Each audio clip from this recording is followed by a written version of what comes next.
Nós, capítulo de número 1. Como você viu na introdução, Amós ele foi centralizado no reino do norte, embora ele tenha sua origem no reino do sul, porque ele era da cidade de Tecoa.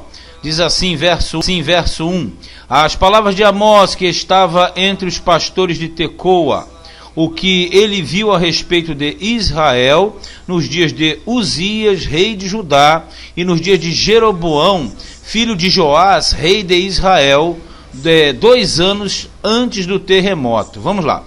Aqui você tem a narrativa, fala de Amós, um profeta de Tecoa, então ele era tecoíta.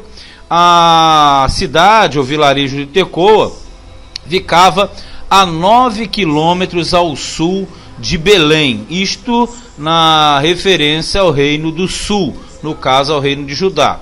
E nós sabemos que ele foi levantado aqui para profetizar a Israel, no caso ao reino do norte. Você sabe que teve a divisão nos tempos de Uzias, rei de Judá, o que na verdade coloca como sendo um contemporâneo de Isaías, que era um profeta que atuava na corte, justamente nesta época também.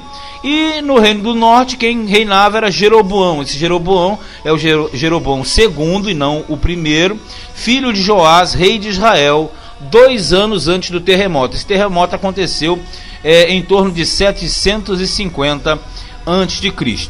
E disse, o Senhor bramará de Sião, bramar quer dizer como leão, e de Jerusalém dará a sua voz, ou seu rugido, né? Nas habitações dos pastores haverá pranto. Quando fala pastores, você leia reis, sacerdotes, profetas, etc. Secar-se-á o cume do Carmelo. O Carmelo é um monte mais famoso, fazia a divisão entre a Fenícia e entre Israel, de forma que era reverenciado e cultuado pelos dois lados. Lembrando que culto aos montes era e sempre será errado.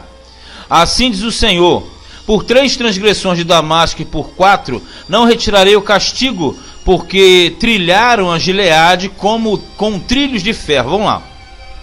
Essa expressão é um hebraísmo, vai se repetir muito. Por 3 transgressões de Damasco e por 4. Porque na verdade está falando de juízo de Deus. Juízo sobre várias nações. Essas nações são vizinhas de Israel. E na verdade, o que Deus está transmitindo é que ele vai julgar estas nações vizinhas, porque alguma coisa, ou algumas coisas, eles fizeram contra o povo de Deus. Então aqui está dizendo que Damasco, que era a capital da Síria, parte norte do mapa, você deve conhecer, a essa altura do campeonato, né? Damasco seria castigado, porque os damascenos, eles tinham trilhado a Gileade. O que é trilhar? Saqueado a Gileade. A linguagem de trilhar é debulhar espigas. No caso, diz que os damascenos, eles usurparam o território de Gileade e saquearam as casas. Veja no 4. Por isso, porei fogo à casa de Azael, ou Razael, e ele consumirá os palácios de Ben-Hadad. Tanto Razael, ou Azael e Ben-Hadad foram reis da Síria conhecidos na antiguidade. Inclusive, Azael matou Ben-Hadad com um cobertor molhado. 5. E quebrarei o ferrolho de Damasco. Quando fala quebrar o ferrolho, quebrar a resistência. E exterminarei o morador de Biqueat Aven. E é o que tem o cetro de Bet-Eden. Quando fala Bet é casa. E Éden é formosura, lembra? Lugar de delícias. Então, o que ele diz aqui é que vai haver uma invasão que vai arrasar com Damasco. Vai arrasar com as cidades principais. Biqueat Aven e Bet-Eden. E o povo da Síria será levado em cativeiro a Kir, diz o Senhor. Então, a palavra que vem aqui, direcionada por Amós ao reino do norte, está mostrando que Deus iria julgar rapidamente aquela nação. Então, todos os atos aqui, eles são direcionados a Damasco, que era a capital da Síria. E ali está dizendo que eles seriam transportados para a Assíria, que era, no caso, o dominador. Assim diz o Senhor, por 3 transgressões de Gaza e por 4 não retirarei o castigo, porque levaram em cativeiro todos os cativos para os entregarem a Edom. Aí já virou a palheta aqui e foi para a região sul, na parte de baixo, na costa do Mediterrâneo, onde habitavam os filisteus. E Gaza é uma cidade filisteia. E aqui diz que eles pegaram os israelitas e venderam como escravos aos edomitas. Lembrando que os edomitas eram os descendentes de Jacó e grandes inimigos do povo de Deus. 7. Por isso porei fogo ao muro de Gaza, e ele consumirá os seus palácios. Ele anuncia uma invasão e destruição de Gaza. E exterminarei o morador de Asdod e o que tem o cetro de Asquelon. Ele está se dando a Pentápolis filisteia. E tornarei a minha mão contra Ecrom, e o resto dos filisteus perecerá, diz o Senhor. Então a mensagem condenatória contra os gazitas em primeiro plano, mas contra os filisteus de uma forma geral. 9. Assim diz o Senhor: por 3 transgressões de Tiro e por 4 não retirarei o castigo, porque entregaram todos os cativos a Edom e não se lembraram da aliança dos irmãos. Aqui tem, veja, mais uma vez uma punição sobre uma nação. É Tiro. Tiro é a Fenícia, a parte norte, mais para a esquerda. Os tírios habitavam no litoral e tinham um porto muito importante. Mas aqui diz que eles também comercializaram os israelitas como escravos para os edomitas.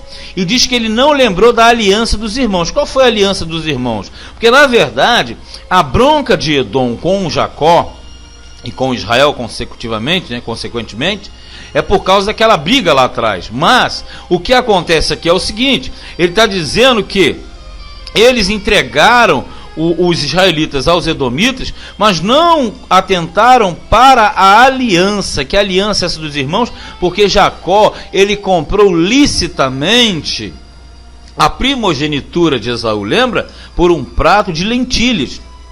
E o Esaú que desprezou a primogenitura. Então ele está dizendo assim: ó, vocês de Tiro, vocês sabem que houve um pacto, que houve uma aliança. Por isso, porei fogo ao muro de Tiro, e ele consumirá os seus palácios. Invasão militar, destruição e queda. Assim diz o Senhor, estou no 11, hein? Por 3 transgressões de Edom, e por 4 não retirarei o castigo, porque perseguiu a seu irmão, a espada, e baniu toda a misericórdia. Mesma história, só que aqui Edom fica na parte sul, na parte de baixo do mapa da Palestina, e os edomitas, eles eram ferrenhos inimigos de Israel por causa da rivalidade. Aí diz assim: e a sua ira despedaça eternamente, e retém a sua indignação para sempre. Ou seja, a bronca que Edom, os edomitas, tinham de Israel. Aí diz: por isso porei fogo a Temã. Temã, uma capital, uma cidade de Edom. Aí sim, agora vem a capital. E ele consumirá os palácios de Bosra. Bosra era a capital de Edom. 13. Assim diz o Senhor: por 3 transgressões dos filhos de Amon, e por 4 não retirarei o castigo, porque fenderam as grávidas de Gileade para dilatarem os seus termos. Aqui é mais um. Só que agora subiu um pouquinho no mapa. Quem estuda comigo sabe. Aqui ele está se referindo ao lado oriental, onde ficavam os filhos de Amon. Os filhos de Amon eram descendentes diretos de Ló. Só que aqui diz que eles invadiram Gileade, que ficava na Transjordânia, mas era território israelita, e saquearam e fenderam as mulheres grávidas. Sabe que isso era uma prática na guerra. Fender as mulheres grávidas, você abria o ventre da mulher, né, a barriga, e tirava a criança. Isso com aquela finalidade de não ter procriação e automaticamente uma suposta geração que vingaria no futuro. Aí diz aqui que haveria uma punição sobre Amon. 14. Por isso porei fogo ao muro de Rabá. Rabá era a capital de Amon. E ele consumirá os seus palácios, com alarido no dia da batalha, com tempestade no dia da tormenta. E o seu rei irá para o cativeiro, ele e os seus príncipes juntamente, diz o Senhor. Então era um juízo sobre os amonitas. Bem, resumindo o capítulo 1, você percebe que são juízos contra várias nações, mas detalhe, todas elas vizinhas próximas de Israel. Algumas aparentadas, como o caso da própria Síria, de Edom, de Amon, mas como os filisteus e os tírios, na verdade não. Mas Deus estava dizendo que ele ia cumprir uma disciplina sobre aquelas nações. Isso aqui na prefiguração aponta para o reino milenial no futuro. Bem, terminamos o capítulo de número 1 de Amós.